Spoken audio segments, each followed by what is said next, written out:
So is Ginobili going to start because of injuries? No. Who's going to start for you guys tonight? Gary Neal.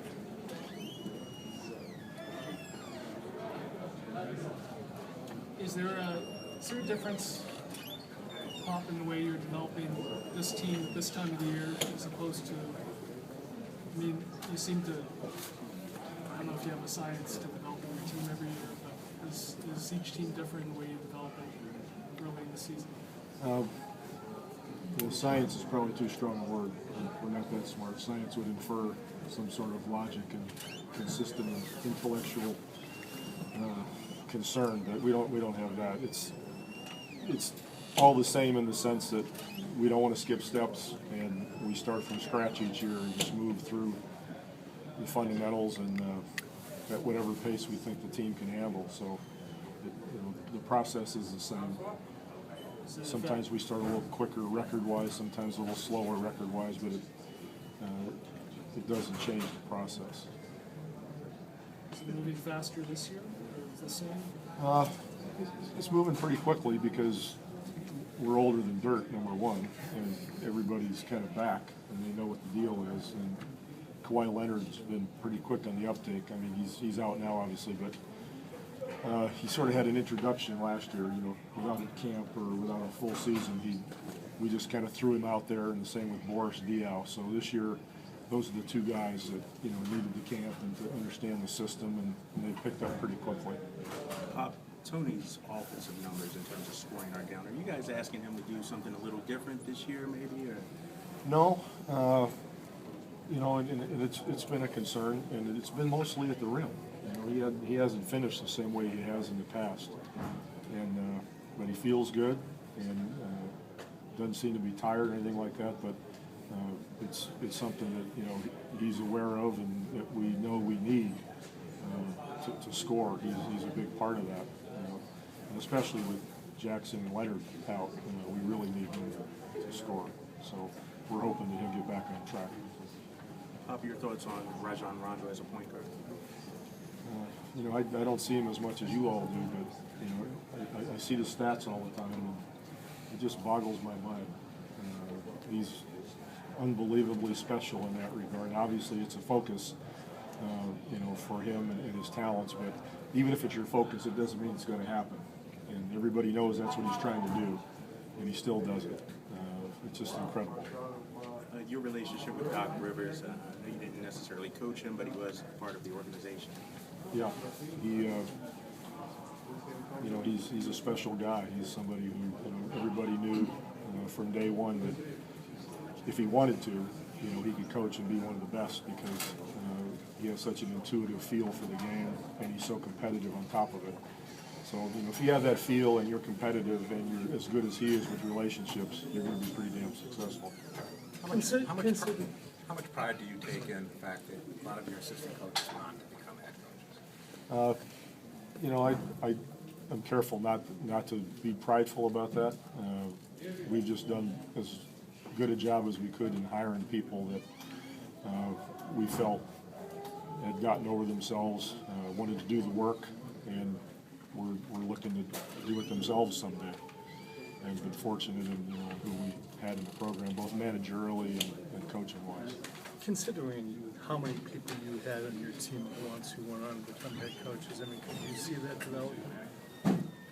No, you don't notice it at the time. You notice people. There's the Vinny Del Negros or Avery Johnsons or the people like Steve Kerr who could do it tomorrow if he wanted to do it. But so far he's been smart enough not to do that, which is a tribute to him. But,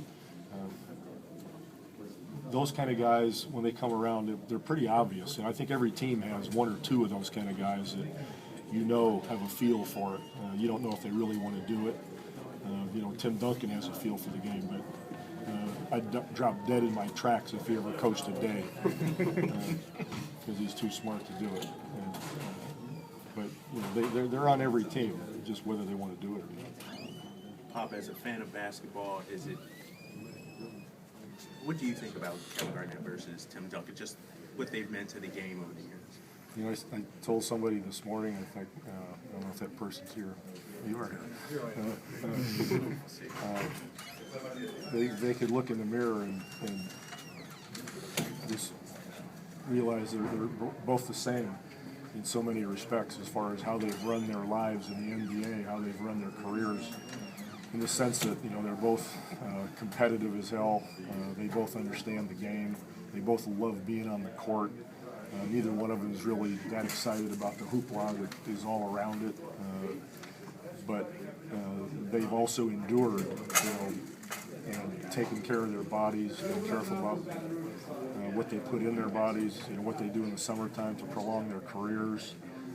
They're each the base of, you know, of each team, no matter how you slice it. You know, they're the heart and soul of their respective teams, and they can both, you know, feel very good about the stamp that they both made, you know, in the league. But very, very similar in all those respects. Coach, how much prep work goes into a guy like Kevin Garnett to defend, just stopping him from what he wants to do? You know, at this stage, you just have to understand it's basketball. You know, there's nobody inventing things or that kind of stuff. You know, everybody knows what Kevin's going to do. Everybody knows what Manu Ginobili's going to do, or Paul Pierce. It doesn't mean you're going to stop them at all. And there's no new techniques to use to ensure that they're going to score 3 points each. You know, that kind of thing. So same old, do the best job you can, and you hope that those players help you a little bit by not performing as well. Do you notice if the Olympics, player playing in the Olympics affects how he is when he comes to camp in a good way or a bad way? You know, from what I've seen, the guys coming back, I think it's been pretty positive for all of them.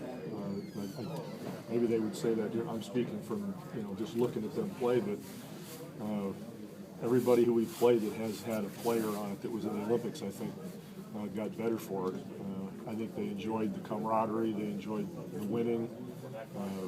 You know, they enjoyed being with Coach K, and I think that I don't see any harmful effects. I mean, we all still worry about every one of those guys getting hurt, obviously, but you know, they're going to play someplace in the summertime anyway, and that's about as organized as you can get. So I don't think it was a negative. It's tough to play every 2 years and gather all those guys up, I think. You know, every 2 years again, every summer again. That'll get old for some guys, I'm sure. But all in all, I think they all came back in pretty good shape. It just seems like it's tough, really tough on soccer players. I don't know how much you pay attention to that sport, but it's better. It seems to be working better in this sport. I'll just pass on that.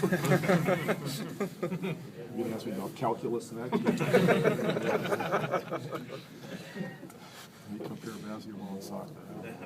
I'd have to have some time on that. All right? All right. Have a good evening. Thanks.